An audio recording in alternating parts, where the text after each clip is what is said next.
స్థానిక సంస్థలో రిజర్వేషన్లను అమలు చేయొచ్చు. విద్యా ఉద్యోగ సంబంధమైనవి ఆర్థికపరమైన ప్రయోజనాలు ఉంటాయి కాబట్టి అది కేంద్ర ప్రభుత్వం అనుమతితోటి జరగాల్సి ఉంటుంది.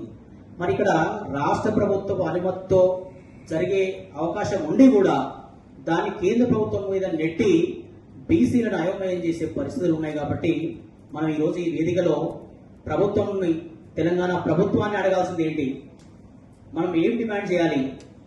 ఆర్ కృష్ణ గారు వచ్చిన తర్వాత మనకందరూ కూడా ఆ విషయం మీద దిశానిర్దేశం చేస్తారు.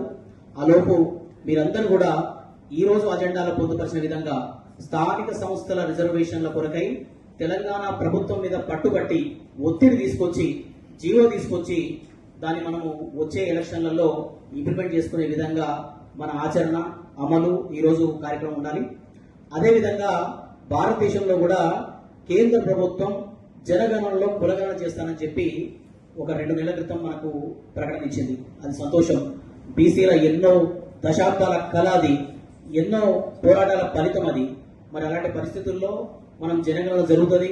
జరిగితే వచ్చే సంవత్సరం మార్చి కల్లా మనకు బడ్జెట్లలో మనకు సంక్షేమ పథకాలకు మనకు రావాల్సిన పథకాలు, మనకు రావాల్సిన నిధులు వస్తాయి అనుకుంటే నిన్న ఒక 2 రోజులు 3 రోజుల క్రితం కేంద్ర ప్రభుత్వం ఇచ్చిన ప్రకటనలో ఏం చెప్తోందంటే 2026 అక్టోబర్లో కాశ్మీర్, లడఖ్, హిమాచల్ ప్రదేశ్, ఉత్తరాఖండ్ ప్రాంతాలలో మేము 2026 అక్టోబర్లో జనగణన ప్రారంభిస్తాం. మిగతా భారతదేశంలో ఉన్న మిగతా ప్రాంతాల జనగణనని 2027 మార్చిలో ఇస్తామని చెప్తోంది. అంటే మిత్రులారా, మీరు గమనించాల్సింది ఏంటంటే మనకు బీసీ జనగణనలో కులగణన జరిపి దాని ఫలితాలు ఏమైనా అందాలంటే మనం ఇంకా ఒక 3 సంవత్సరాల పాటు వెయిట్ చేయాల్సిన అవసరం ఉంది. మరి ఈసారి భారతదేశ జనగణన సాంకేతిక పరమైన డిజిటల్ మోడ్లో జరగబోతోంది. అంటే ఆధారంగా డిజిటల్ పద్ధతిలో జరుగుతోంది. మరి డిజిటల్ పద్ధతిలో జరిగేటప్పుడు దానికి మహా అంటే 4 నుంచి 6 నెలల కాలంలో కంప్లీట్ చేయొచ్చు. అలాంటి దానికి 3 సంవత్సరాల సుదీర్ఘకాలం పాటు సమయాన్ని తీసుకొని మనకు రావాల్సిన ప్రయోజనాలు, మనకు రావాల్సిన సంక్షేమ పథకాలు, నిధుల గురించి మనం ఇంకా 3 సంవత్సరాలు 76 సంవత్సరాల భారతదేశంలో 76 సంవత్సరాలు ఎలాగో మనకు రావాల్సినవన్నీ కూడా కోల్పోయినాం.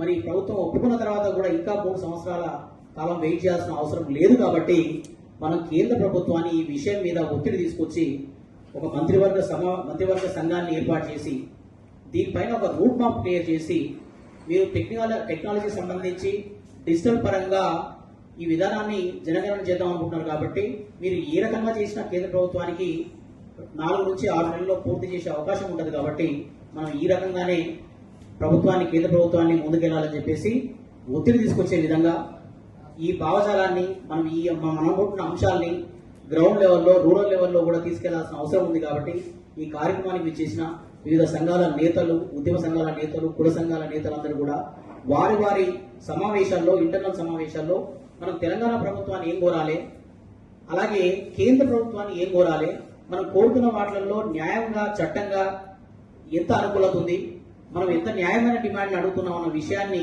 మనం స్పష్టంగా కింది శ్రేణుల వరకు తీసుకెళ్లాల్సిన అవసరం ఉంది. కాబట్టి ఈరోజు ఈ కార్యక్రమాన్ని ఏర్పాటు చేశాం. ఈ కార్యక్రమంలో ప్రతి ఒక్కరు కూడా ఈ సంబంధించిన అజెండా దీనిపైనే మాట్లాడాల్సిందిగా విజ్ఞప్తి చేస్తూ మరి మనకు ఒక 10-15 నిమిషాల్లో ఆర్ కృష్ణ గారు అలాగే మధుసూదనాచార్య గారు కూడా ఈ కార్యక్రమానికి విచ్చేస్తున్నారు అతిథులుగా.